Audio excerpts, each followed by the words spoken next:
بسم اللہ الرحمن الرحیم نحمده ونصلي ونسلم على رسوله الكريم اما بعد عن عبد الله بن عمرو رضي الله تعالى عنهما قال قال رسول الله صلى الله عليه وسلم إن فقراء المهاجرين يسبقون الأغنياء إلى الجنة بأربعين خريفا أو كما قال عليه الصلاة والسلام۔ حضرت عبداللہ بن عمرو بن عاص رضی اللہ تعالی عنہما سے مروی ہے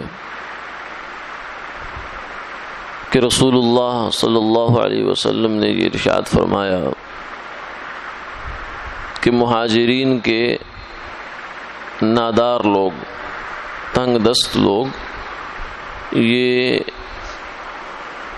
وسعت والوں اور غنی لوگوں سے 40 سال پہلے جنت میں داخل ہوں گے۔ یعنی غریب لوگ امیر لوگوں کی نسبت 40 سال پہلے جنت میں داخل ہوں گے۔ ایک دوسری حدیث میں، اس حدیث میں تو مہاجرین کا آپس کا تقابل ہے، یعنی مہاجر لوگ جنہوں نے مدینہ منورہ میں ہجرت کی، مکہ سے نکل کر گئے، وہ ہوتے ہیں مہاجرین، اور انصار وہ ہیں جنہوں نے مدینہ منورہ میں مدد کی ان کی۔ تو مہاجرین کے فقراء اور مہاجرین کے امراء، کیونکہ ان میں سے پھر سارے لوگ ایک جیسے نہیں تھے، بلکہ کچھ لوگ تو ایسے تھے کہ اگرچہ وہ سب کچھ چھوڑ چھاڑ کے نکلے تھے مکہ مکرمہ سے، لیکن پھر بھی مدینہ منورہ میں جا کر انہیں تجارت اور اس طرح کی چیزیں اختیار کی جس سے ان کے پاس مال دولت آ گیا خاصا، جیسے حضرت عبد الرحمن بن عوف رضی اللہ عنہ، حضرت عثمان غنی رضی اللہ تعالیٰ عنہ، یا اور صحابہ ہیں۔ تو ان کے بارے میں ان کا آپس کا تقابل یہ ہے کہ وہ 40 سال کا فاصلہ ان کے درمیان ہوگا۔ کیوں؟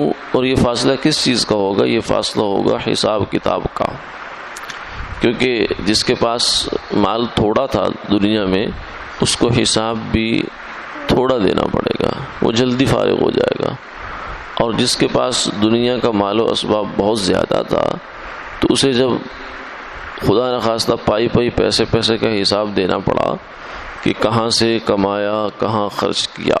یہ دو سوال ہونے مال کے بارے میں، کمانے کی پوچھ بھی ہوگی اور خرچ کرنے کی بھی پوچھ ہوگی۔ یہ مال ایسے ہماری ملکیت نہیں ہے کہ جو ہم جیسے چاہیں، جب چاہیں، جتنا چاہیں اس کو خرچ کرتے پھریں، اڑاتے پھریں، نہیں، بلکہ اس کا قیامت والے دن سوال ہوگا۔ تو وہ لوگ حساب کی وجہ سے تاخیر کا شکار ہو جائیں گے اور فقراء لوگ آگے نکل جائیں گے۔ یعنی بذات خود کوئی دونوں کی نیکیوں میں فرق نہیں ہے، اصل مسئلہ حساب کا ہے۔ تو دنیا کے اندر اس سے تسلی کا سامان ملتا ہے اس آدمی کو کہ جو دنیا کے اندر اللہ نے جس کو وسعت زیادہ نہیں دی، کہ وہ پریشان نہ ہو، اس بات سے تنگ دل نہ ہو، اور نہ یہ سمجھے کہ میں کوئی اللہ تعالیٰ کا ستیلا ہوں، نعوذ باللہ، نہیں، بلکہ اللہ تعالیٰ کی حکمتیں ہیں۔ دنیا میں جب اللہ کسی آدمی کو وسعت کم دیتے ہیں، تنگی میں رکھتے ہیں، تو اس سے پتہ نہیں کتنے درجات اپنے ہاں بلند کرتے ہیں، کیونکہ مسلمان کا ہر حال نفع سے خالی نہیں ہے، کوئی حال بھی نفع سے خالی نہیں ہے۔ اگر اسے ایک کانٹا چبھتا ہے تو اس کا بھی اجر لکھا جاتا ہے۔ دائیں جیب میں چیز ڈالی، غلطی سے ہاتھ بائیں میں چلا گیا تو چیز نہیں ملی، پریشانی ہوتی ہے۔ اس پریشانی پر بھی مسلمان کے نامہ اعمال میں اجر لکھا جاتا ہے۔ تو اتنی معمولی پریشانیوں پر اجر ملتا ہے، تو بڑی بڑی خواہشات دبانے پر کتنا اجر ہوگا۔ یعنی مال تھوڑا ہے، حرام نہیں کما رہا، بلکہ اللہ سے یہ دعا مانگتا ہے، اللہ اتنا حلال دے جو میرے لیے کفایت کر جائے، اور اپنے سوا کسی کا محتاج نہ فرما۔ تو یہ اللہ تعالیٰ سے دعا مانگنی چاہیے کہ اللہ ضروریات اچھے طریقے سے پوری ہو جائیں اور کسی کی محتاجی کا ہمیں سامنا نہ کرنا پڑے۔ باقی رہا یہ کہ خواہشات تو وہ اس دنیا میں پوری ہوتی نہیں ہے، خواہشات کو دبانے پر بھی اللہ کے ہاں سے اجر ملے گا۔ جو ہماری خواہشیں پوری نہیں ہوتی ہم اس کو جب پوری نہیں ہوتی تو ایک طرح سے انسان کے تکلیف ہوتی ہے. پڑوس والے اگر بہت اچھا کھا رہے ہیں، پی رہے ہیں اور چیزیں لا کر استعمال کر رہے ہیں اور ہمارے گھر میں نہیں ہے تو دل میں خیال تو آتا ہے، سوال بھی آتا ہے اور دل میں ملال بھی آتا ہے. لیکن اگر اس کو انسان اللہ کی تقسیم اور اس کی عطا سمجھ کر اس پر راضی ہو جائے تو اس خواہش کے آنے پر بھی اللہ کے ہاں اجر لکھا جائے گا. یہ تو دنیا کا اجر ہے، دنیا میں لکھا گیا. باقی آخرت میں جتنی ضروریات کم ہوں گی، جتنے مال و اسباب کم ہوگا، اتنی جلدی انسان جنت میں چلا جائے گا.